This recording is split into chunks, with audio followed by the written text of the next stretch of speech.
Assalamualaikum warahmatullahi wabarakatuh. Bismillahirrahmanirrahim.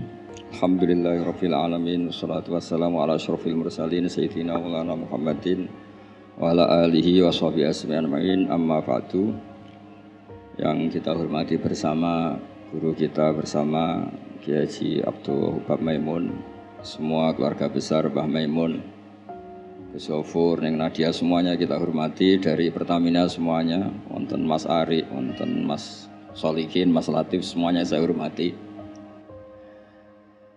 Saya sebetulnya sudah 3 tahun yang lalu sering dimintai ngaji sama Pertamina, dan karena saya sudah daftar jadi resi, tengok-tengok di rumah itu sudah nggak mau ya. Alhamdulillah Pertamina punya cara yang agak nggak benar itu, memanfaatkan Gus Sofur ngundang saya. Semoga Allah memaafkan. Itu otak politiknya masih jalan. Tapi alhamdulillah semoga ini kesalahan yang dimaafkan Allah Subhanahu wa taala. Karena politik itu penting. Dulu itu ada orang berdoa di depan makam Rasulullah sallallahu alaihi wasallam. Itu doanya itu agak mengganggu, agak menteror. Ya Allah, jika saya jadi orang baik, maka yang senang ini kekasihmu, yaitu Rasulullah Shallallahu Alaihi Wasallam. Tapi kalau saya jadi orang jelek, itu yang senang musuhmu, yaitu setan. Monggo terserah, jenengan mau menyenangkan kekasih jenengan atau menyenangkan musuh jenengan, monggo. Itu kata Allah, ini agak repot. Intinya terus, ya sudah kamu jadi orang baik saja, biar kekasih saya senang. Jadi kadang-kadang hubungan dengan Allah juga harus pakai politik gitu. Jadi in kuntu sholihan surra habibuk. Kalau saya jadi orang soleh maka yang senang kekasihmu. Kalau saya jadi orang jelek yang senang itu musuh engkau. Terserah jenengan sebagai Tuhan milih mana, menyenangkan kekasihmu atau menyenangkan musuhmu. Jadi kadang-kadang dalam dunia ngaji itu juga harus ada akal-akalan gitu. Saya berkali-kali jadi korban. Sebetulnya saya senang uzlah itu bukan karena bapak. Satu, iktifa dengan kiai yang sudah ada. Kedua ya, bapak saya itu namanya Kiai Nur Salim, itu punya bapak namanya Mbah Nur Sam. Sepuh-sepuh itu memang uzlah. Mungkin faktor gen, jadi saya membatasi sekali. Tadi neruskan ngajinya Gus Sofur, saya disuruh agak lama, tapi bukan lama, agak lama itu ya 15 menit sambil nunggu Gus Idror. Tadi beliau cerita Mbah Maimun itu menjadikan belajar itu thariqah. Thariqah itu ilmu, kata Mbah Mun, mengajar. Jadi beliau saking tawaduknya enggak pakai bahasa Arab. Memang teks hadisnya itu Arabnya itu ad-dunya mal'unah, mal'unun ma fiha illa dzikrawah wa ma walahu. Aw aliman aw muta'alliman. Jadi dunia ini semuanya terlaknati. Kecuali yang terkait ingat Allah, ingat belajar, ingat ilmu. Saya sering, karena saya ini termasuk peneliti, saya bikin analogi. Ada rumah itu lengkap, ada kamar mandinya, ada kamar tidurnya, ada makanannya. Tentu yang masuk rumah itu terburuk itu adalah nggak ngerti yang punya rumah itu siapa. Nggak punya rumah itu siapa, kamu langsung makan, langsung tidur, langsung memanfaatkan isi rumah itu. Tanpa ingin tahu yang punya siapa. Betapa buruknya itu. Nah kira-kira seperti itulah pengajaran kita di pesantren. Pertama yang harus kamu ngerti itu ma'rifatullah. Kamu tahu yang punya dunia ini siapa.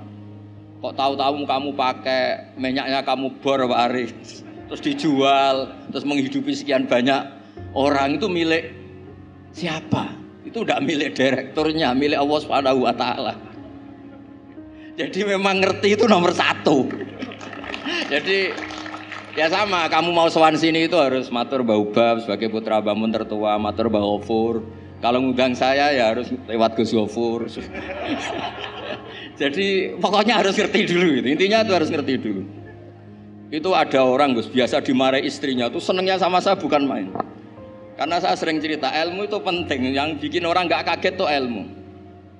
Kamu tahu kan istri kamu pantangannya itu kamu pulang nggak bawa uang, udah gitu punya cerita di luar kamu tuh nggak macem-macem. Ya Gus tahu. Setelah pulang betul-betul tidak bawa uang, ada kabar kamu macam-macam. Istri kamu marah, tidak marah. Setelah marah betul, Anda harus bangga. Karena itu sesuai teori ilmu Anda. Akhirnya setiap dimarahi istri itu, dia bilang, ternyata ilmu saya akurat. ilmu saya benar gitu. Jadi ilmu itu penting supaya kalau kita ngalami apa-apa itu tidak kaget. Di mana-mana atasan itu ya marahi bawahan. Bawahan itu takut sama atasan. Suatu saat kamu dimarahi Pak Ari, ya berarti sodako ilmu saya memang akurat. Karena ada ilmu yang mengajarkan bawahan marah sama atasan. Ya sudah, anggap saja itu sesuai teori. Jadi enak lah, anut ilmu itu enak. Tadi kalau Gus Zofur cerita dulu di Madrasah Sarang sampai di Al-Azhar, itu takutnya kiai itu kalau diancam santri itu boyong. Memang ketika saya ngaji sama mas saya Sarang termasuk sama Mbak Ubab itu masyhur itu. Kalau ada orang nggak naik kelas, itu kiainya diancam saya naik atau kembali ke terminal. Itu kiai biasanya takut. Itu cerita terkenal.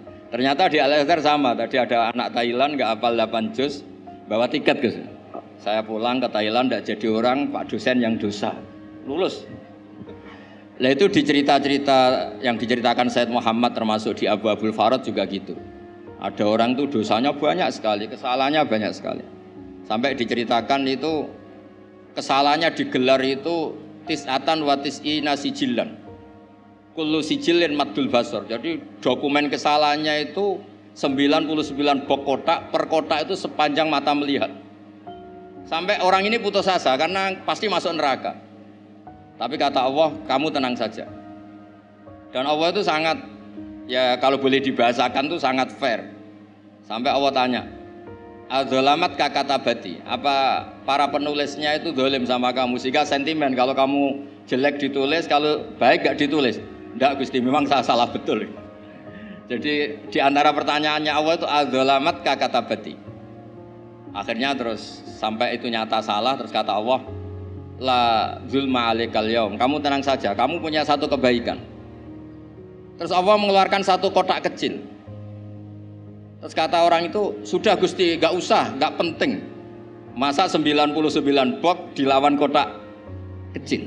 Tapi di situ isinya itu kalimat la ilaha illallah Muhammadur Rasulullah.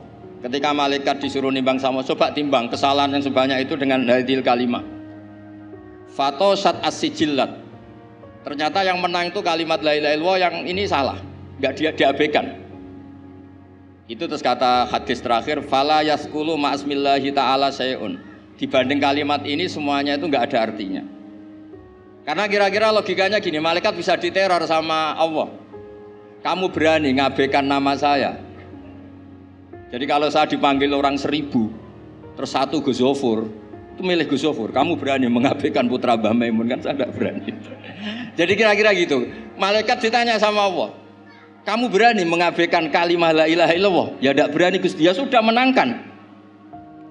Jadi intinya itu penting sekali kalimah-kalimah thayyibah la ilaha illallah Muhammadur Rasulullah, sujud tadi yang diajarkan Gus Zofur, apalagi tahajud, terus dilihat anak, katanya seneng sekali. Ternyata bapak saya ahli tahajud. Kalau nggak dilihat ya diceritakan Gus baginya.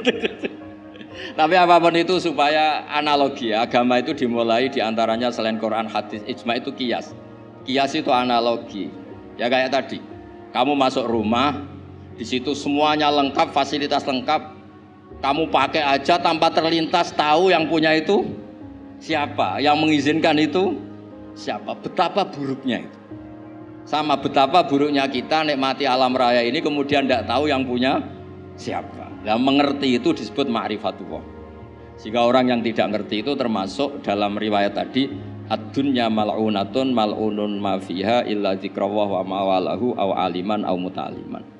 Nggih niku ngoten mawon nak kata-kata sing bingung mboten kula tok, jenengan luwih bingung.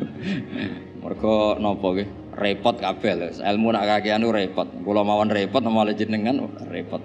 Soale tak janjeni swarga ngoten mawon kersane seneng. Mau jare Gus Zofur ngoten. Ada-ada Semarang rene numpak bis mlebu hadis man salaka tariqan yaltamisu fi ilman sahalallahu lahu tariqan apa ilal jannah. Jadi pokoke ngaji teng adat pesantren wis pokoke sing seneng wis mboten ngancam-ngancam wis. Ini wasiate bapak kula.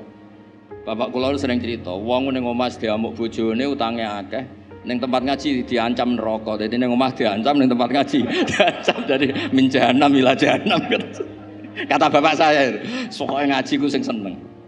Alhamdulillah guru saya juga guru bapak saya Mbah Maimun tuh kalau ngaji ya guyon itu. Sampai pernah beliau cerita, Aku tahu disalahno wong ngaji kok guyon terus. Dawe Bamun lucu. Mergo aku wis iso maca, cara rapati iso ya ora iso guyon mergo wis meruntus roh kitab iku. Mas kok mikir tertipe piye wis meruntus. Ora kober apa? Guyon. Supir nampun ahli kan santai mawon guyon, nak latihan kan tegang. Jadi kadang-kadang guyon itu buktekno alime, orang tertentu tapi tentu yang sekali berbamun, yang sekali berorang-orang. Nggih mboten mawon kula kepengin nggih pokoke jenengan ngerti lah kenapa yang tidak malun, yang tidak terlaknati itu orang yang ngerti karena kamu masuk Pertamina harus tahu direkturnya siapa, prosedurnya kayak apa, masuk rumah juga gitu, nyupir juga gitu. Pertama yang harus tahu ini remnya kayak apa, semuanya harus tahu. Dan tentu di alam raya ini yang penting adalah tahu. Makanya Imam Bukhari ketika cerita babu fadilatil ilm, terus beliau mendalil qala ta'ala fa'lam annahu la ilaha illallah fabada'a bil ilmi. Kata beliau kalimat yang menyelamatkan dunia akhirat itu la ilaha illallah Muhammad Rasulullah. Hanya kata ilmu yang bisa mendahului kalimat itu, yaitu fa'lam annahu la ilaha illallah. Jadi kalimat yang sesakral itu gak ada kata yang mendahului kalimat itu kecuali kata ilmu, yaitu fa'lam. Kata Imam Bukhari fabada'a bil ilmi. Nggih ngoten mawon Mas Ari, matur nuwun sanget. Assalamualaikum warahmatullahi wabarakatuh.